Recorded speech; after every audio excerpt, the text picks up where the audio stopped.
Hey everybody, how you doing? This is Sharon with UCDI Leadership, a subsidiary of Do Something Daily LLC. Just want to come to you today. This is Friday. We're doing our Lunch and Learn. We're continuing our series on leading within crisis. And right now, man, it seems like there are so many crises that we could actually learn from and lead from. And so that's what we're going to do today. We will follow up. We had some questions on Tuesday when we were talking. We were like, why does a crisis reveal what good leadership is and what bad leadership is? There is such a thing as bad leadership. I know some people say, well, there's no such thing as bad leadership because if you're a leader, it wouldn't be bad. But bad leadership precipitates a faster fall, while good leadership offers steadiness and perseverance. Bad leadership escalates situations, whereas good leadership stabilizes situations. This is a teaching that comes from John Maxwell, and what I've done is I've just included John Maxwell's teaching with some of the emotional intelligence teachings from the Hold Your Form book. And so there are never two consecutive good days in the leader's life, but I do want to let you know there is such a thing as bad leadership. John Maxwell says that bad leadership it creates a faster fall, but good leadership actually offers steadiness and perseverance. Like it stabilizes situations instead of escalating. You don't want to pour fuel on a fire. You want to actually be able to use whatever is the right dousing agent to stop a fire. Definitely water will put out a fire, but if it's a grease fire, you don't want to put water on it. You want to be sure to use the correct agent. And good leadership actually says, what is the correct tool for this time? And how do we stabilize a situation in a crisis? And crisis for some may not be crisis for others, but crisis are areas and times of intense pressure. When you're in a crisis, there is intense pressure.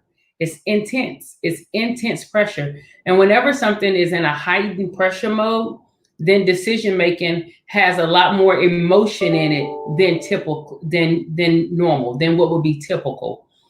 So we want to be aware of that. When we're in crisis, even the conversations they're more heightened. Sensitivity, people are more sensitive. Oh, I can't believe you said that.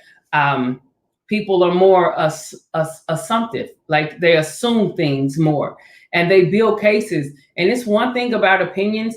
Everybody is 100% sure their opinion is right. There's an exercise I do when we're doing the Teach on Purpose and the Connection Tools courses and the immersion training, where I ask individuals to count the number of times they see the letter F. And it never fails. People will say 3, they'll say 4, they say 5, and they're adamant that they are correct. And if someone says something else, they're adamant. They're like, no, it was only 3. And that's how it is in crisis. Sometimes we're so married to our own opinion that we're unwilling to allow new information to get in. And so I just want to submit to everyone, especially as we're going through these crises now here in America, COVID, disparities, just so many things right now are pointing toward a crisis. And it's like everything is coming to a head. And so I'm hopeful that not only the head leadership, but leadership in every area will be able to do things that will bring steadiness and stabilize situations instead of adding more fuel to the fire. That's my hope. We're all people and we're human. So there is human error, but we are people. Also, when leading through a crisis, we discussed on Monday, what makes a crisis seem so urgent? Like, how do you vet what's urgent and what's not urgent? How do you vet what must be handled today and what can actually be handled next week? And so within crisis, you want to be sure something is actually a crisis. You want to be sure that you're using something that will stabilize a situation and not inflame a situation. And you want to be a part. You don't want to seem too disconnected or dismissive or so far removed. And so those are some of the things with leadership. You also want to decide where you will turn for information when defining reality in times of crisis. This is important. If you're pulling information from every news outlet, please be aware that most news outlets, news is a business. News is a business. It is news, but it is a business as well. And so the more extreme the story, the more viewers come. And so the stories that you see are more than likely going to be exceptions to rules, because news is a business. And if you go to each and every site, most news agencies now, there is a predisposed or predisposition to a certain argument or a certain agenda. And so you want to be mindful of just pulling from all those places. You want to be able to get sound information from an unbiased and objective viewpoint. You want to get helpful, accurate data and insight from trusted sources. So now we're just going to move on. Some of you will be with me. Some of you will actually get cut off as we go right back into the Think on Purpose group. But I opened it up just a little more because this is the Lunch and Learn, and we want to learn while we're lunching. And so here's some things I would like for everyone to think about over the past week, this week, as we're going into the next week. I'm hopeful, and I'm asking you, I can't make you, I'm asking you to think about some of these questions. Like, what are some of the biggest lessons we're learning right now about leading in crisis? Because, like, I'm a leader, and some of you listening, like, you're a leader, you have influence, you have a sphere of influence, and based on your opinion or the way you formulate your words, someone else is going to take that on as valid and credible, and they're going to make life decisions based off of what you said. So what are some of the biggest lessons we're learning right now as we're in this crisis? Please feel free to comment. Please feel free to share this video. But I want us to think about these things even before Monday when we come back with the next session for the Lunch and Learn. What are some of the biggest things we're learning right now in this leadership crisis? Not only about others, but about ourselves. What's one practical thing we can do to keep the crisis in the right perspective? Message. What is one thing we can do? What's one thing you can do to keep crisis in the right perspective? What's one thing I can do to keep crisis in the right perspective? And do I merge all the crises together, or do I keep things separate and let each thing get attention based on its own merit? Do I lump it all together, the baby and the bathwater? Or do I separate the thing? Here's the baby, here's the bathwater. What are 3 practical things you can do to stay strong and steady in crisis? What are 3 practical things you can do to stay strong and steady in crisis? And because I'm actually, hey, Wendy, how you doing? Because and other Facebook user, you have to give I don't know your name. Because I'm actually a leader and I'm teaching this. I want all of us to answer these questions. I want all of us to think about these questions last week, right now, and next week. And maybe your answers will change from week to week, and that's okay, because as a leader, you don't have to be so married to your position that if new information comes, you can't pivot or adjust. As a leader, leadership, John Maxwell has an entire book called Leader Shifts, SHIFTS, where you are shifting. You're shifting. Change is inevitable. Change is ever occurring. And so if there's new information that you get, you want to be able to shift with it. So here are 3 practical things I think someone can do to stay strong and steady in crisis. For me as a leader, one of the practical things I can do is I can limit my amount of time on social media. I can limit my amount of time on social media, especially with things that I know are going to have an emotional pull or will pull on my compassion and may have righteous anger, or just like, hey, so I have to limit the amount of time I give to that as a leader. For me to stay strong and steady. Steady is the key word there. Strong and steady. I want to try to keep things in perspective. What is the big picture? And I want to try to keep the values the value. What do I value? I value human life. I value the freedom and the abilities to choose that we have. I value treating each person as a person, as another human who has the same right and God-given privileges to breathe this air that I do. And so there are 3 practical things that I can do right there. I can limit that. I can make sure that my perspective is the same. And I can talk with individuals. I can have a time of debriefing and processing where I can discuss my emotions, whether they're very high or whether they're very low, whether they're straight and to the point or whether they're all over the place. I make sure that there's somewhere that I can go where I can have these discussions with individuals who I know are vested in me. They're vested in me and the best outcome for me and what I want out of life, my trajectory.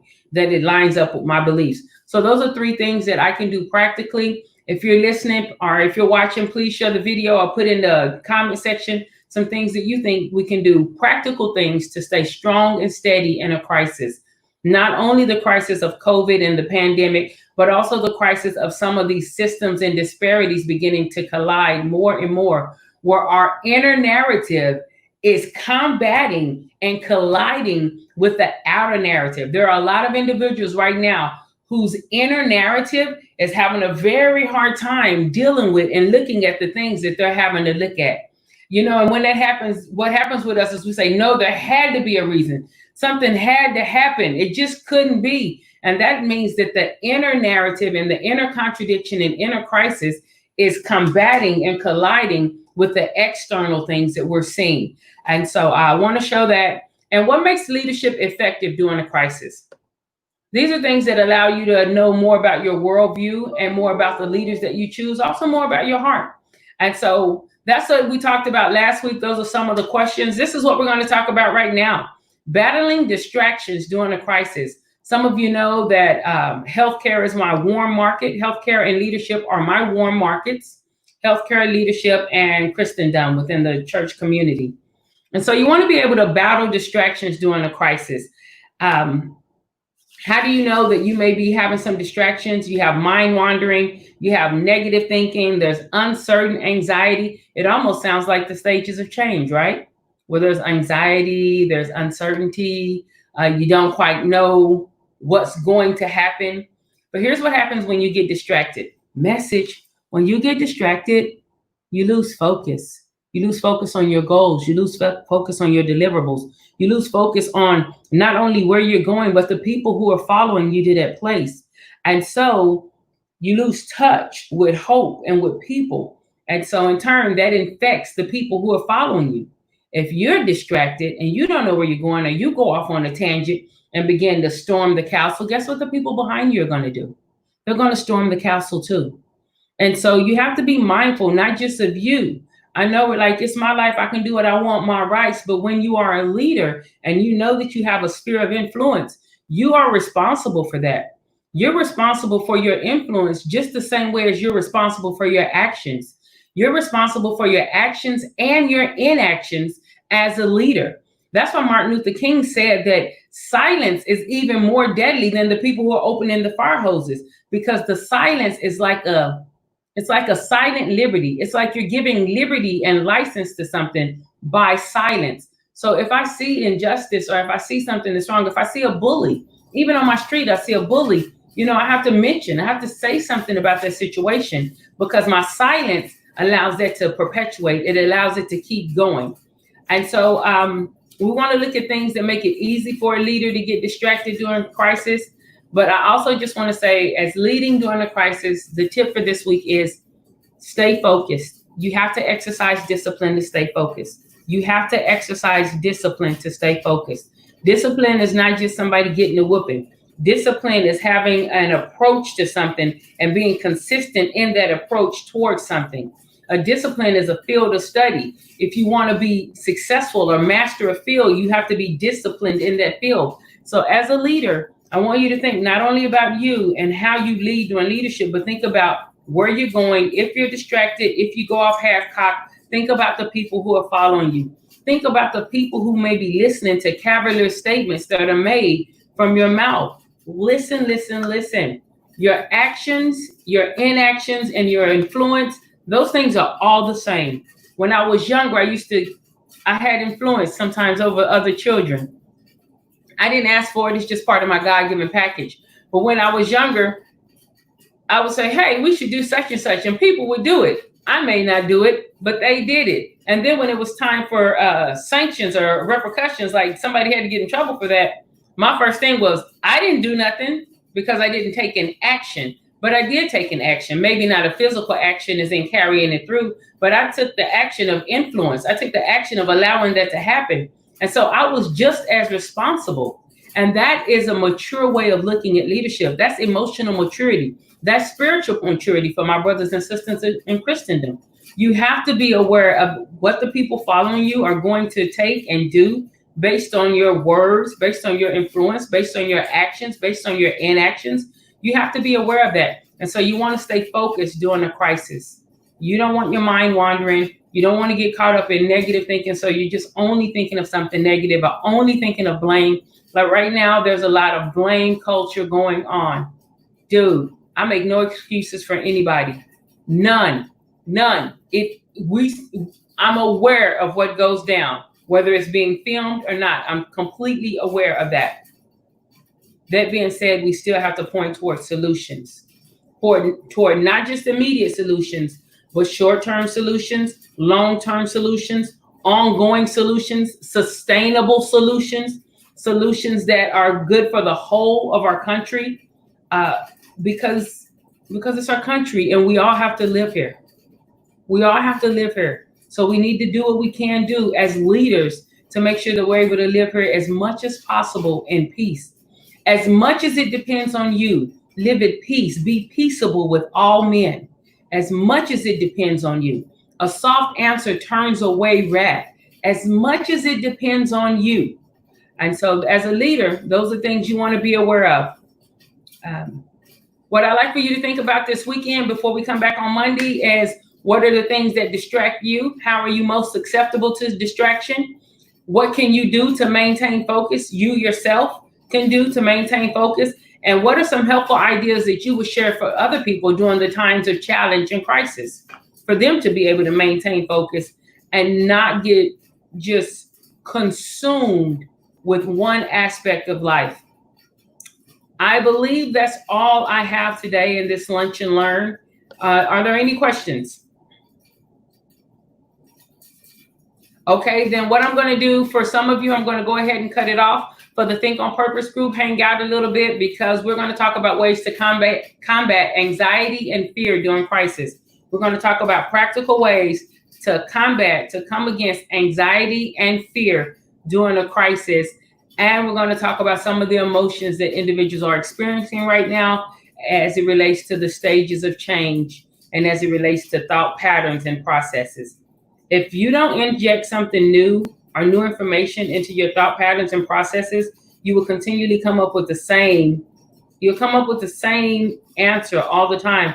And you'll think you're right because you're still pulling from the same information.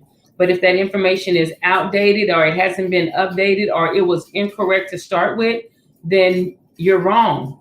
You may be sincerely wrong, but you're still wrong.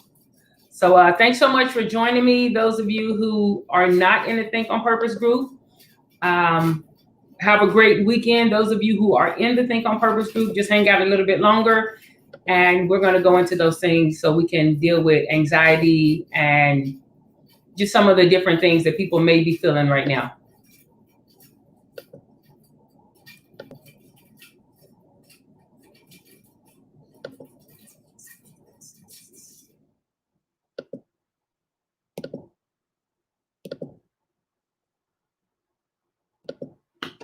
All right. So yeah, we're in the Think on Purpose group right now. Thank you Think on Purpose for hanging out. Now I'm going to talk just a little more freely to those of you who are in the Think on Purpose group. Listen, lots of anxiety going on right now, lots of anger, lots of rage, lots of confusion, lots of dismissiveness, lots of bewilderness. Like, what's the problem? What's going on? What's the effect of that? I mean, what is looting and what is that going to prove? It's not going to prove anything, so lots of different emotions are going on right now and people are feeling different emotions. I want to encourage you, don't assign meanings to individuals based on how they feel during a crisis. Don't make life decisions based on people. When people get squeezed, stuff starts coming out, and that stuff really is in there. But the same way you've been allowed to grow and the way you may have thought of something when you were 21, but you think differently now at 31 or 41 because you have more information and you've matured, even though you can be upset with the statement that's made, be sure that you don't have hatred toward the person who's making the statement, because that ties you to them. It keeps y'all connected no matter what. When they move, you move, even if you don't want to, because that hatred and unforgiveness connects you to them in such a way that it's not broken. So you have to let that go, and you have to focus on the patterns and the processes as it relates to how you actually feel about some of the things that are being said. Those feelings are valid. You're good. No problem. It's okay for you to feel the way that you feel. However, you want to be sure that those feelings don't drive you to do actions that could undermine something that you work very hard for, that could forfeit something that you've invested years, money, relationships, and things into building. And so you want to just be mindful, and you want to be objective in how you approach things from a solution-oriented manner. I just want to say I'm sorry, and I'm so sorry that we have to be experiencing this. I'm so sorry that there are discrepancies based on the isms within the systems of America. For those of you who don't know, I host a show called Knowledge of Nonsense.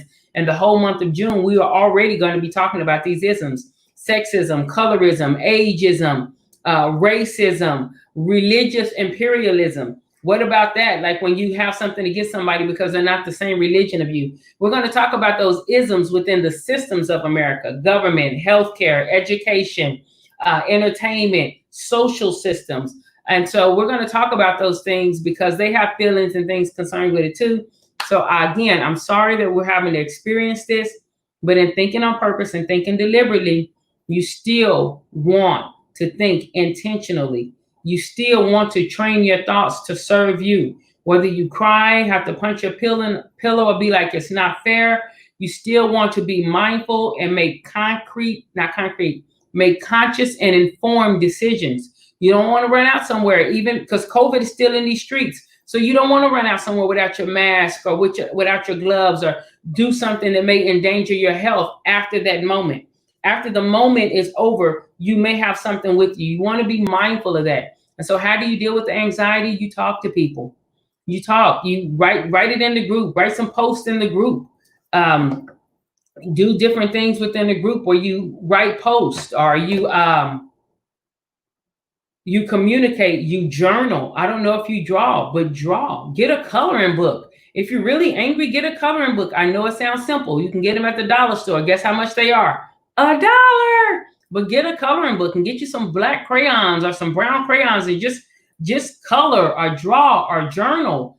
Or, if you do spoken words, sometimes just speak something out and just begin to get it. You have to get it outside of you. If you're dealing with anxiety, I hope you can see me, get it outside of you.